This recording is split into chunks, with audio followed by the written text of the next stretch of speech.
it was not uncommon for me to change strings once a week. And that seems extreme to a lot of beginning students, but when you're playing the guitar that much, uncoated strings, they would corrode pretty fast. They would die pretty fast. Now I truly change strings every 2 or 3 months. I don't think about it. These strings on my acoustic, these are probably, I think I put these on my guitar, I think it was the top of this year, 2014. I put these on in January and it's April, and they still sound fresh. I think they sound fresh. Hopefully you're hearing that as well. So let's talk about the acoustic set and then the electric set. Okay, so for the acoustic, I personally use what's called 80-20 bronze. I think they offer some other different types of material, different type of string, but I like the 80-20. It sounds really warm. There's 2 types of coating. They offer the PolyWeb coating, which is a thicker coating, and then the NanoWeb coating, which is thinner. For years I used the PolyWeb.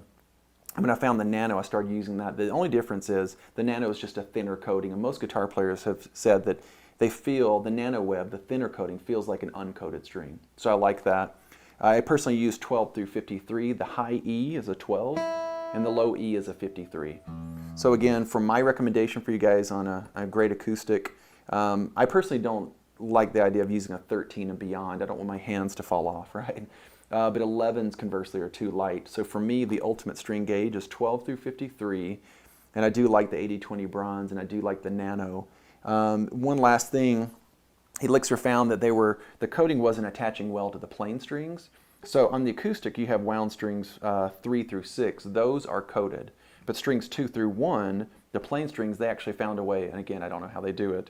They have anti-rust plain strings. Pretty brilliant, right? So let me pull up the electric set here. I'm not going to grab my electric guitar. I'll just talk about these. On my electric, I use also, those acoustics are called lights. These are electric lights. But whereas that's 12 through 53, these are 10 through 46. Again, those are 80-20 bronze. These are nickel or nickel-plated steel strings. The difference is I still use the NanoWeb and love that. And again, they feel like and sound like an uncoated string, but they last forever. The difference is on the electric set, the first 3 strings are plain, right? So you have 3 anti-rust planes, and then the bottom 3 are wound, so you have 3 coated strings. So really brilliant stuff.